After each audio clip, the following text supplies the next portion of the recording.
tuned into the Lady Charmaine live show, and I'm here with my girl, Miss Marie Hutchison. Hey, Hello, Marie, how you doing? I am good. I'm hanging in there. Well, today we definitely have a hot topic that we're going to be talking about today, and that hot topic is what's going on, and it did not just affect the nation, but our world. And we're going to be talking about the death of George Floyd. Yeah. The tragic death of George Floyd, the senseless death of George Floyd that we're going to be talking about today. And today we are lending the floor to the men. And one thing that I know it's kind of hard for me to talk about because my husband doesn't really do a whole lot of like sensitive posts on social media. But when my husband posted that this one has affected him and that he is not okay, he said, I am not okay. And so he was talking to me about it.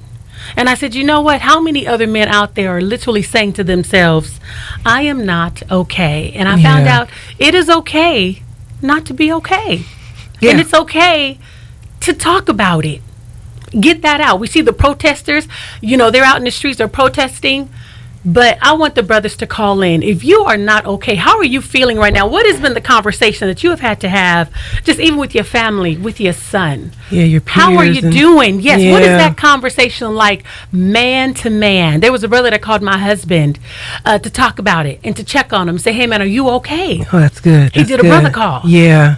And I thought that was so powerful. So today, for our men, it's a brother call. Brother, how are you doing? How has this affected you? Give us a call, 916-921-5333, because we want to hear from you. And I want to know, how are you doing? How has this affected you? What are your emotions like?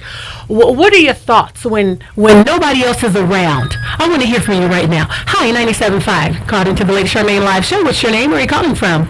Charmaine, my name. I really don't want to give my name because probably what I'm going to say. Okay. Now, we don't want no rude or disrespectful comments. That's not what the show is about. I just want to know how you're doing. But I don't want to be rude. I don't want no derogatory words being used. I want to make sure I put that out there. Sure, and I'm not going to. Thank you. I'm just at the point, Lady Charmaine, I come way back from the Emmett Till days, and I'm just tired of us doing this. What is the definition of insanity? Doing the same thing over and over and getting the same result. We keep doing the same thing over and over and getting the same result. And in 6 more months, we'll be marching and protesting again. I'm at that point where we just need to get some brothers. We need to do something else. That's all I can say. And what do you think that something else is? What do you think? What are your suggestions? How I truly feel? Yeah, tell me how you feel. Because I probably need to talk through this and get it out. You do. That's what this platform is for. Go ahead. Tell me how you feel. If you take mine, I'm taking yours. It's just plain and simple. I'm Old Testament now. You're doing an eye for an eye. I'm tired of praying. I'm tired of marching. I'm tired of all that because it's not working. It's not working. I'm sorry. It's not working. And they steady killing us. I mean, sure, we're killing our own, and we know we got that problem. We're trying to solve that. But we don't need outside agitators, people that are sworn to take an oath to serve and protect all people to continue to do that to us. I can't do it no more. I can't do it. I can't do it. And people want to say you're advocating violence. I'm not advocating violence. I'm just doing like Malcolm said. It comes a point in time where by any means necessary to turn the other cheek if I'm intelligent, because that's all we've been doing is turning the other cheek and praying. I know God is in control and he can stop what he want to stop and allow what he want to allow. So evidently, not only that, we're living in prophecy, and we just got to be careful and think for ourselves. Right. I know it's hard, so I'm glad you were able to get that out. Thank you so much for sharing that with us, okay? All right, Lady Charmaine. Have a great day. Thank you. You too. Well, man, this is your time to call in. Give us a call at 916-921-5333 and really just express to us, how are you feeling? Hi, 97.5, you're live with Lady Charmaine. What's your name and where are you calling from? How you doing, Lady Charmaine? My name is George. I'm calling from Carmichael. Hi, George. Hi. How you doing? I'm good, and you? Listen, I want to know every time we riot only when what? A white cop kills a black person? I mean, I feel for George. My first name is George, but black people are dying every day at a high rate by other black people. Right. That's what we should be writing about. Chicago. Those people are going crazy in Chicago, killing each other up like 90 going west. I don't see no Black Lives Matter there. When a white person does it, is that the only time we pay attention? Because a lot of black people are killing black people every day. I don't see no riot. I don't see no destruction. I don't hear nothing.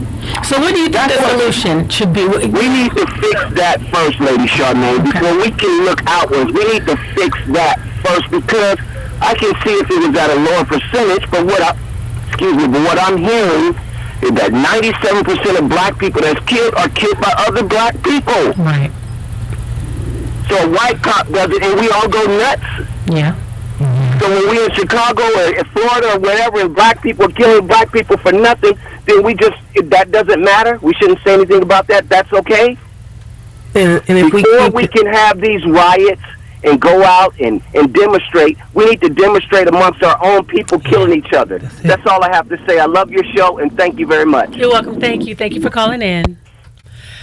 Well, brothers, you see how everybody is feeling. I just want you to get it out. Give us a call. Hi, you're live with Lady Charmaine. What's your name? Where you're calling from? Lady Charmaine, can I respond to that brother that just got off the... Yeah, go ahead.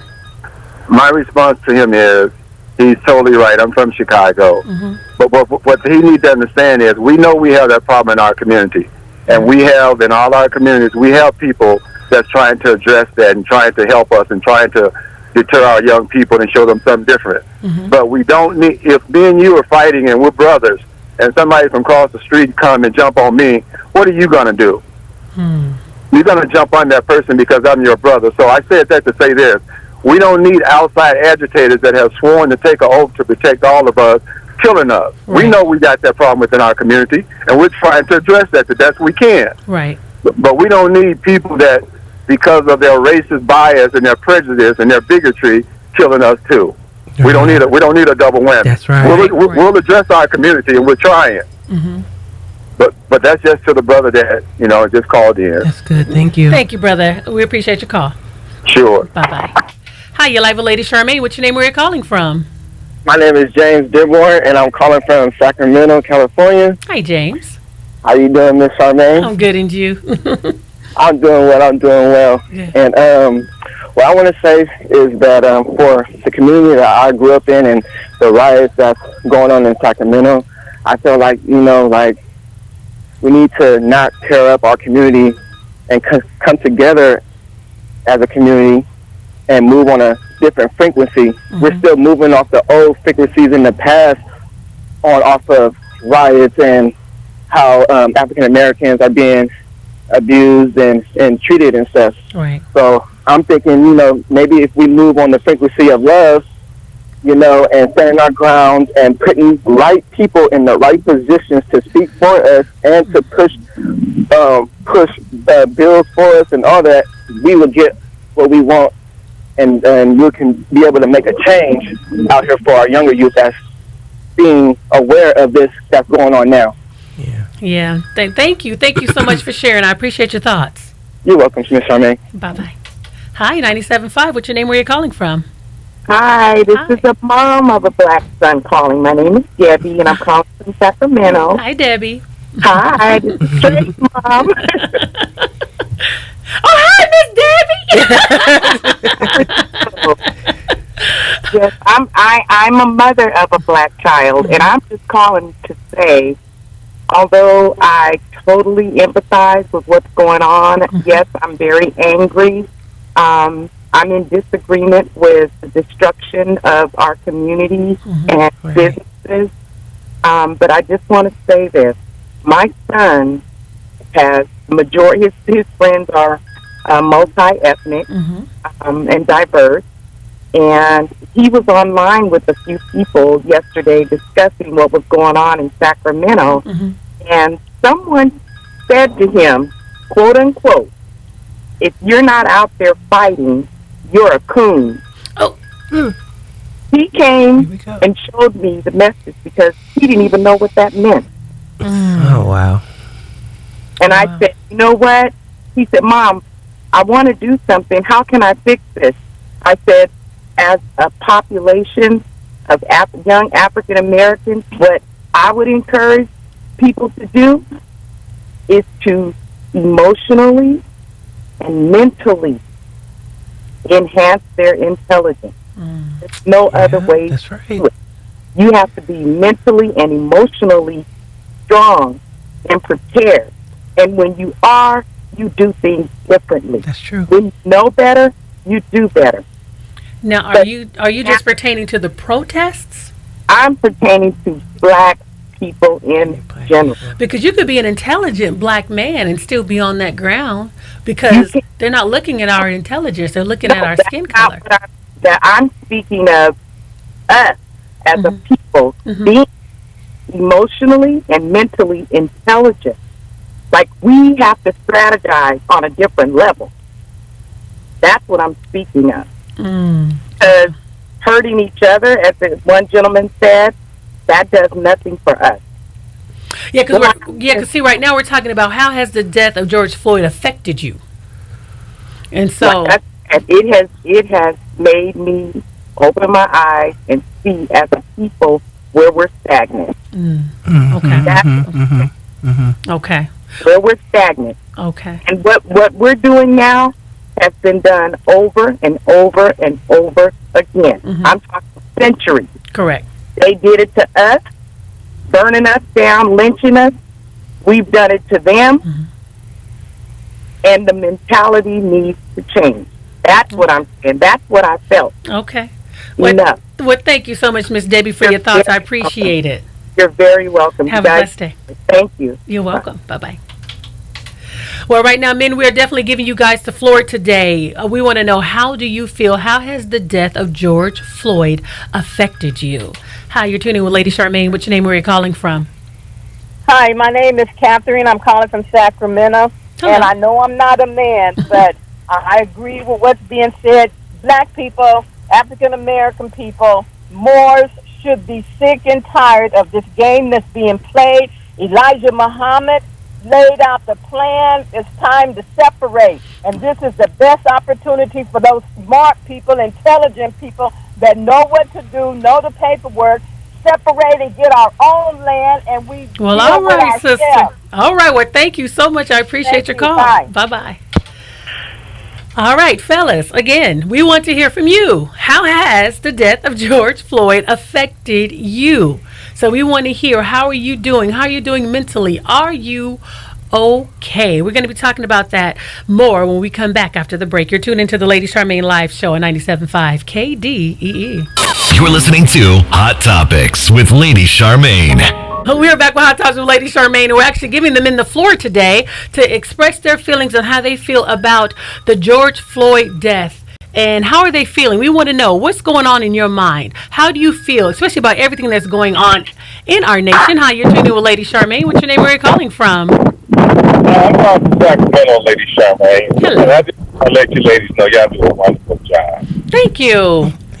Well, I just want to talk about this topic. You know, the problem starts with our justice system. You know, if we would incarcerate and put some of these situations in jail for life, we wouldn't probably be at this point. And to me, I know I care about all black lives too, but like even with the brothers that's out there killing each other, you know, those are life sentences. You do a murder, you need to spend some time in jail to figure it out. You know, I hate to say you put all our brothers in jail, but I know all them white boys need to go in jail for killing all the brothers too.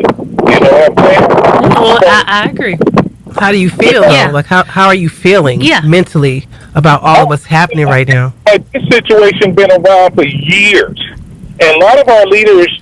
I'm not. It's probably me too, but I mean, I don't have a lot of the local TV. You know, I'm not a known person worldwide where I could be effective. I could be effective in my neighborhood and in my job, but it's only so far my effectiveness could go. You know what I'm saying? Right. As a black man. You know, Okay, and see, this is my question for you. Okay, this is my question because I want to get back to the matter at hand. Many people saw the George Floyd video and actually seen a man who was alive, and we saw him die a slow death. Yeah, and that was horrible. So how did that affect should you? never happen. It's not Right. like I said with the justice system. It's like you got 4 white guys sitting there, nobody with any good human sense. And you know, with me being a former Marine, we were taught even if our leader is not doing something right, we're going to do the right thing. Okay. You know, if our world, and you got other people sitting there, different nationalities of the different people that was there, other officers from different nationalities, didn't do nothing. Right. And they were officers. Oh, sir. Okay, I want to get back to the matter at hand. Are you going to tell us how this has affected you, or you want to talk about what everybody else is supposed to be doing? Oh, I tell you, it affected me. It affected me in a sad. I'm very saddened by it. I'm hurt by it. Okay. You know, as a black man, I'm hurt by it. I see it every day, and it's great. I think it's great to see people finally speaking up about it. Yeah. Well, thank you so much for calling in. I have another call that's coming in, but thank you, sir, for sharing your thoughts. No problem. Thank you, lady. You're welcome. How you doing into the Lady Charmaine live show? What's your name? Where are you calling from? I'd rather not say, but I'm calling from Sacramento. Okay, so please tell me, how has the George Floyd death affected you? As a black man, when you ask that question, you know, I'm 50 years old, you know, and you know, you think about value, you know, you think about life. You know, and when you see that man die before your eyes, you know, you think in your mind the what you witnessed and been a part of, you know, my 50 years of existence is that, you know, a black man's life has no value. Right. You know, and you know what people fail to realize is, you know, we can look back, you know, from the beginning. We can look during slavery. We can take it to civil rights. And we can take it to present day America. What you have, the narrative is what you have is that the black man's life has no value, and the police and the police officers, you know, they show this belief. And as a society, we see, you know, everybody's just a human being. All human beings are supposed to be equal. We're supposed to be on the same playing field, but we know the field's not level. Correct. You know, it's not an even playing field that we're on. So you know, this value, this lack of respect for a particular group, it's blatant. It's you know, and you know, Colin Kaepernick, you know, when he knelt, you know, people they you know, nobody rallied behind him. No, I wish we would have came together when Colin Kaepernick knelt, because this is what he was talking about. He was talking about these injustices that the everyday black man experiences that others don't. You know, if I drive on the street as a black man and I get pulled over, my experience is different than if somebody of a different color, race, got pulled over. I know personally. I have experienced it personally. I have no record. I'm not a criminal, but yet I have been pulled over and treated like I was a three-strike felon. Right. I have been pulled over with guns drawn on me, thrown on the ground. I have no record. That part. Yeah. You know, this has been going on repeatedly. You know, again, when Colin Kaepernick knelt, this is what he was talking about. He was talking about the injustices, and nobody wanted to see this. And now here we are, time and time again. How many black people? How many times do we have to see it on tape? You know, we saw it with Rodney King, and what happened? They got it. The cops get acquitted. Right. You know what I'm saying? We see it. The man lives in his own apartment. A police officer said you're trained. If you give a report, if I gave a report against a police officer, they're going to believe the police officer over me because they're a police officer. They're supposed to be more credible. If you're a police officer, how can you not know you're not walking into your apartment? How can you shoot a man in his apartment? You're a police officer. You see what I'm saying? Right. And you know, this type of stuff is constantly around us. It's always been around us. We get it on tape now. We're catching it, and yet you have the president who's incompetent, irresponsible, a reality TV man made president. He doesn't even know how to handle the situation. Right. Yeah. Right. Well, brother, I got another call coming in. I want to thank you so much for sharing your thoughts and your passion. Thank you so much. You're welcome, but value, it's value. My thing, what I thought it is that the black man's life still doesn't have any value. That's what I got out of it. Yep, and thank you for sharing that, because that's the point I was trying to hit. Thank you. You're very welcome. Bye-bye. Hi, 97.5, you're live with Lady Charmaine. What's your name? Where are you calling from? I'm calling from Sacramento. Hello. I know I'm not a man, but I definitely wanted to touch on a few things because I am a woman who has a male child. Okay, so you're going to share how this affected you, right? It affected me in a way where I couldn't sleep. I tossed and turned, and I worried not only for my young male black child that's 27 years old, but I worried for all the other males out there that no matter what, even if they're doing what they're supposed to do, even when they're following the rules, there's no justice to that. They still are treated not equal. They're treated not a whole human being. They are treated like animals. Correct.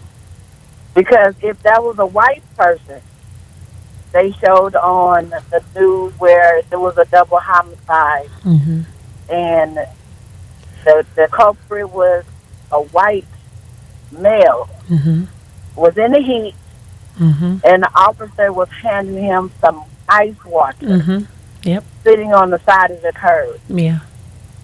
In the same scenario, a alleged black man was treated totally different. So I worry for my son each and every day when he walks out the house. Right. You know, and as a mother of a male child, it affects me in such a way because I'm fearful every day of his life because it's just the color of his skin. Correct. Praying that he's going to come home, that he doesn't have any interactions with the police officer because you're not sure if your son going to make it back alive. Right. Absolutely. I totally understand. It's such an injustice. So I can understand what our ancestors, what they fought for, why they were on the front lines and getting chased down by police officers with dogs and stuff and hoes and everything. Right. And it just hits home in such a way. And I just think as a rape, you know, just being mistreated for hundreds of years. Well, sis, and how they use sis, we got to go, but I want to thank you so much for sharing your thoughts, and I thank you for calling in, okay? Okay, thank you so You're much welcome. for this platform, being able for them to have the, you know, vent and have an outlet, because that's important. Thank you. You're welcome. No problem. Thank you. Bye-bye. And God bless you. God bless you, too. You know, can I say something real quick? Yes, you can. I'm listening to everybody that's calling in, and this platform that you have created at this time, because see, what we tend to do as African American people, we skip over our mental health. You know, we're asking a question and everybody's going into what they think should happen. Everybody's not thinking that we're not hearing about your mental health. Thank you, Marie. We kind of skip over that. We have a tendency to stay strong all the time, and we're always standing, and all those things are great. Not putting that down at all, but your mental health is important. We're watching this stuff on social media. They're showing it over and over and over. You have all these things hitting you. If you're on Facebook, and I had to take a break because I had to protect my mental status. Right. So being that black men are the target, what is your mental status right now? How are you doing? How are you doing? Like, we know what we know. We have all thank you. Yeah, we know, and not to put it down, but we won't know how you're doing, because this is not easy. People are dying. We're watching people die. There was a time where you would never imagine seeing that on television or anywhere, but now it's in our faces, and we are affected. There's a stress that comes behind that. There's a mental breakdown that happens. So what's happening? How are y'all feeling? Because this was one of the first times, I think, on social media that we actually saw someone die. Just expire. And I believe that's why there's such an outrage, because a lot of people have never seen anybody actually. Some people have, but to see somebody actually die. The young girl on the scene. Right. She's not okay. Right. Hi, 97.5. What's your name? Where are you calling from? This is Deborah. Hello, and Deborah. I'm calling from Carmichael. I'm one of your lady friends on Facebook. Hello. Hi, and I was calling because I just spoke with my son. He's 32. He's been pulled over 3 or 4 times because he always drives a nice car, and he looks very young. He's actually got a disability, and he has a placard, but he has been constantly messed with by the cops. to the point where they pulled him over and told him they didn't have nothing else to do, so they figured they would stop him and see if he was a criminal. Yeah. Really? Yes, Roseville. This was a few years back, but just recently on Winding Way in Carmichael, he got pulled over for tailgating somebody that was going 10 miles under the speed limit because they were white. They pulled over the car behind them, which was my son. So it's everywhere. But he just called me, and he thinks that things are getting so bad that he needs to get a weapon to protect himself. Ooh, A lot of people are saying that. And that's going to give the police officer a reason to shoot A whole you. nother reason. So that's going to be a whole other reason because even if he has a concealed carry, I think that's what it's called, license to carry, but they might say that he tried to point the gun at them because you remember the African American young man, he had a license to carry. I don't know if you remember, and the police had told him to put the gun on the ground. He had his hands up. He knew he was going to die, and they told him put the gun on the ground. And the moment he put his hands on the gun, they shot him up. Yeah. So tell him to be careful. He's saying that it's going to be such unrest. He also just told me that he read, I don't know how true this is or not, but the president is declaring martial law. Yeah, I heard he was going to try to do that. So that means that So how we navigating is very important right now. How we navigating is a big deal right now. It's huge. We have to be very careful. I just left West Sacramento, and the Walmart is closing down because they believe the rioters are coming that way. It's just crazy right now. I don't even know what to say other than, Lord, I'm counting on you to protect and take care of me and mine. Yeah, sis, thank you so much, sis, for sharing your concerns. I appreciate you. All right. Bye-bye. Thank you for listening. You're welcome, Miss Deborah. Bye-bye. Bye-bye. And, and it's a concern because you have a black son. I have a black son. You know what I mean? Just the concerns of our children just being out there, being a black man in America. Yeah. Period. Just being a black man in America. My son works in correction, and the things that he's hearing and talking about on his job is scary, too. Amongst his coworkers. Really? Yeah. The divide and the weird behavior, and I'm like, oh gosh, even though he's doing what he's doing, he still is in danger. And I have a 6-year-old son. And see, I was pregnant with him during the entire Trayvon Martin trial. Right. And that devastated me when George Zimmerman got off. When I say you would have thought that Trayvon Martin was my son. Right.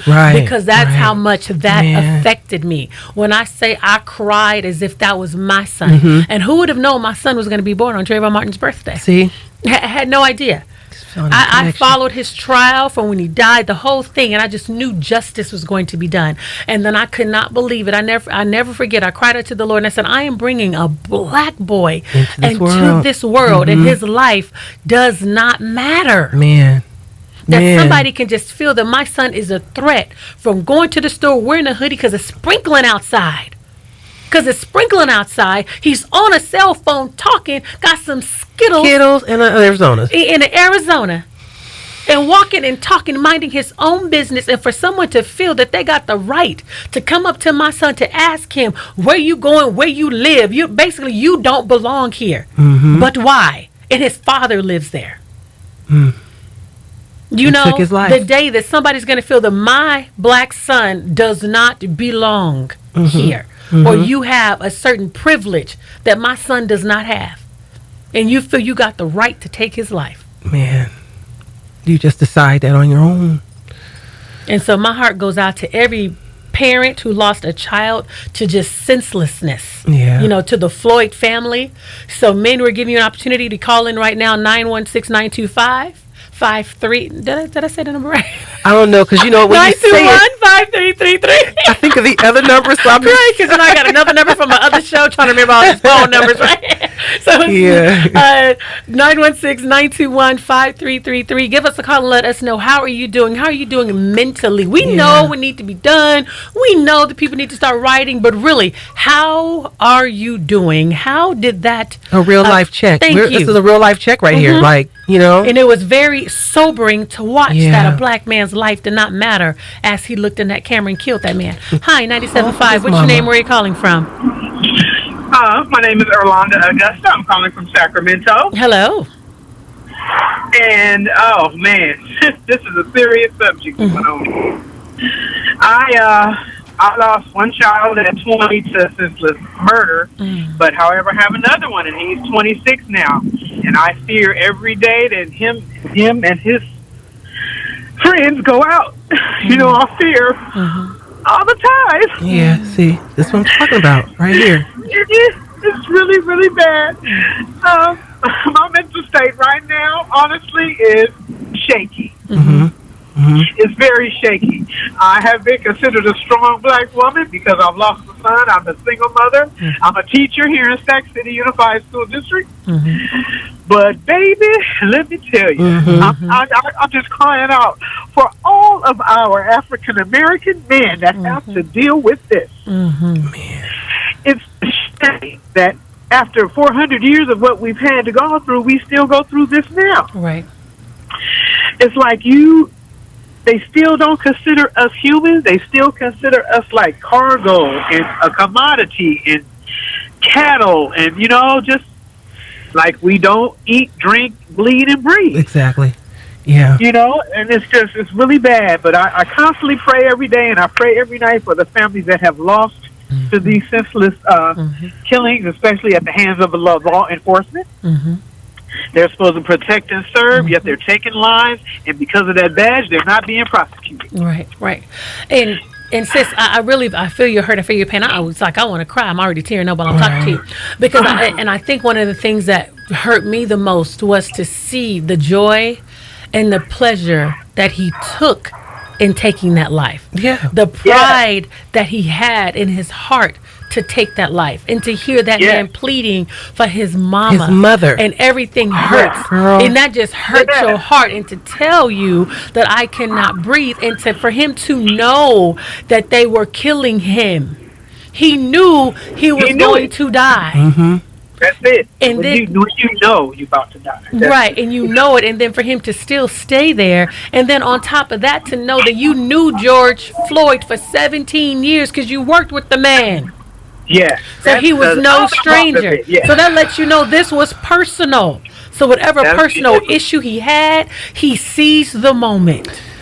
He sure did. This is why we're checking on y'all. So thank you, sis, for calling in and sharing. Thank you so much. Thank you. You guys have a good one and stay safe. Bye-bye. You know, so when all those factors come into play, you knew him.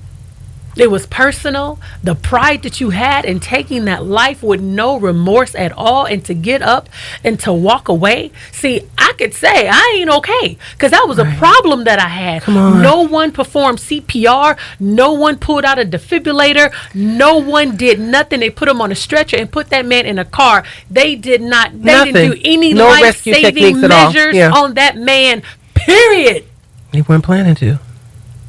They checked his pulse. Oh, he gone. We're not even going to try to save his life. And then for them to say that they're coming because they were told there was a medical issue before all this happened. So now you're coming knowing that this person has a medical issue, and you still did nothing. And you did nothing. And there is nothing that they can tell me. Nothing. Even when my mother passed away, at least they came in and they tried to jumpstart her heart. They did CPR. They did everything they could. So I know what you're supposed to do. Yeah. Because the man was just alive, so I know what you're supposed to do. See. So, give us a call, 916-921-5333. Hi, you're live with Lady Charmaine. What's your name? Where are you calling from? Lady Charmaine. Let me turn my radio down. Calling in again because I'm really enjoying what you're saying. Thank you. Yeah, the brother that you talked to earlier, that you guys are really kind of bringing peace to me, and I need that right now. But people have to understand, too, that guy is in several of Donald Trump's gatherings, standing right beside him. So he's a Trumpster. And people need to understand, too, this is not a pandemic. This is a plandemic. Now all the attention has been taken off the virus, and the virus is still there. So people are just going out, gathering, protesting, getting together, but the virus is still there. So the attention has been taken out of that. And I want to say to the black community and the minority community, because that's who it's affecting the most, you know, you guys need to be really be careful, because all of this stuff is planned, and it's a plan against us. And we see it It's right in front of our face. This pandemic has revealed so much about America. And America needs to understand it has to repent and it has to be forgiven for what it has done to so many people. And when the king is not right, the land is not right. And right now, the king is horrible. He's a beast. He's a Satan. So the land is horrible. Well, thank you so much for sharing your thoughts. All right. Okay, bye-bye. Thank you to everybody who's calling in. We just want to check on our men and also our mothers, as you heard them calling in, because as moms, you have fears too. I was talking to my cousin and she was just talking about every time her son goes out and delivers DoorDash, it's hard for her to go to sleep until he comes home. He has to give her a call at midnight because it's not just everybody else, just even dealing with police officers. So moms, how are you doing right now? How did you feel hearing George Floyd call out for his mother? What did that do to you? How did that make you feel? Give me a call, 916-921-5333. Again, 916-921-5333. Moms, we are giving you a chance to call in because that is just heart-wrenching. You know, although his mother had passed away just 2 years prior, he passed away a couple of days before her second year anniversary of her death.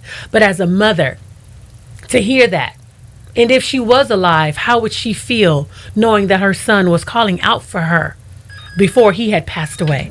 Give us a call, 916-921-5333. We're talking about how did the George Floyd death affect you? We're going to be talking about that more when we come back with Lady Charmaine on 97.5 KDEE. You're listening to Hot Topics with Lady